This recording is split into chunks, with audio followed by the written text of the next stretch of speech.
membaca basmalah bersama. Berdoa mulai. Bismillahirrahmanirrahim.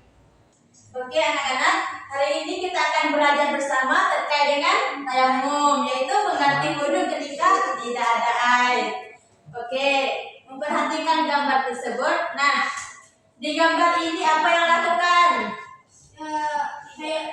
Tidak ada air. Ya, benar sekali. Nah, terus jika tidak ada air, tapi kita pengen sholat, apa yang kita lakukan lagi? tayamum. Masya Allah, luar biasa. Oke anak-anak, jadi tayamum adalah cara bersuci sebagai pengganti wudhu atau mandi wajib dengan menggunakan debu yang suci ketika tidak ada air atau tidak boleh menggunakan air. Nah, berarti tayamum itu salah satu cara untuk berwudhu atau mandi wajib. Oke, kapan sih kita bisa melakukan tayamum? Ada yang tahu? Kapan kita bisa melakukan? Kalau ada air, sedang sakit, sudah ada air. Betul. Nah, yang kita bisa lakukan tayamum salah satunya tidak ada air. Yang kedua itu sedang sakit. Nah, kita di rumah sakit. Nah, dokter dilarangkan untuk kita tidak boleh menggunakan air. Berarti kita bisa tayamum. Oke. Nah, bahan untuk tayamum adalah debu atau permukaan bumi yang suci dapat digunakan untuk bertayamum.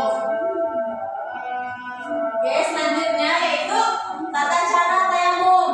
Nah, jadi tata cara tayamum itu dilakukan dengan tertib sesuai urutan, tidak boleh ya benar. Oke, yang pertama itu niat. Ada yang tahu niat tayamumnya gimana? Gimana? Bismillahirrahmanirrahim. Awal tayamum istibahati salat Betul sekali. Nah, yang kedua itu menempukkan dua telapak tangan ke debu atau bumi yang suci. Misal ini adalah bumi, itu kita menempukkan dua telapak tangan ke bumi. Nah, oke. Yang ketiga itu mengusapkan wajah kita dengan rata. Nah, terus mengusapkan kedua tangan hingga melengani kedua tangan kita. Oke, dua-duanya. Berarti tata cara untuk melaksanakan tayamum cuma ada empat. Yang pertama, oke, yang kedua, menempukkan kedua telapak tangan pada debu. yang ketiga, Mengusap wajah. yang terakhir, Mengusap kedua tangan hingga bergelangan. oke, bagus.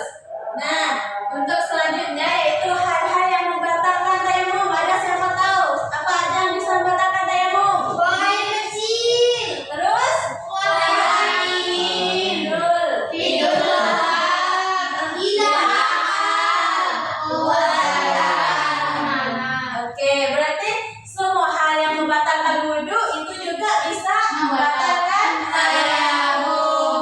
Nah, jadi satu lagi yang bisa membatalkan tayamum yaitu menemukan air sebelum sholat.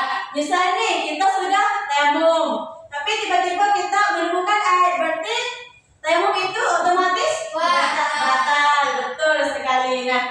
Nah, jadi untuk hikmah tayamum itu, tayamum memudahkan umat Islam untuk tetap dapat beribadah dalam keadaan yang sulit.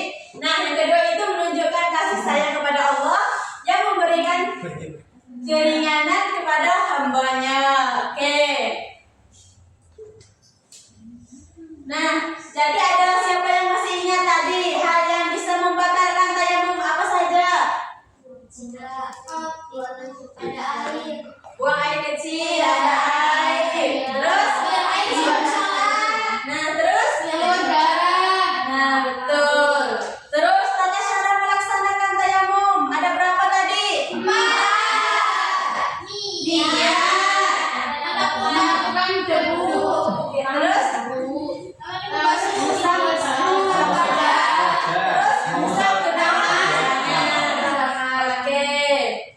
Nah, jadi tayamum adalah pengganti wudhu atau mandi wajib ketika tidak ada air menggunakan air. Nah, tayamum juga bisa menggunakan debu yang suci sebagai media untuk bersuci. Nah, tayamum juga dilakukan sesuai dengan tata cara yang benar dan memiliki hal-hal yang membatalkan tayamum yang kita sudah belajar tadi ya. Oke, ingat. Nah, Islam adalah agama yang penuh rahmat dan kemudahan. Tetaplah bersih dan semangat dalam beribadat walaupun dalam keadaan mendadakan tidak ada air, kerana Islam adalah salah satu agama yang selalu memberi kemudahan kepada umatnya.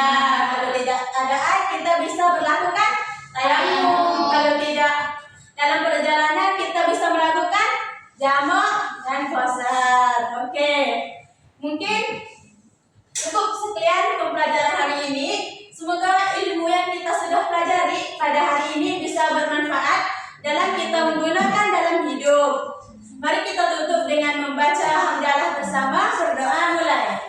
Alhamdulillahirabbil alamin. Waalaikumsalam warahmatullahi wabarakatuh. Waalaikumsalam.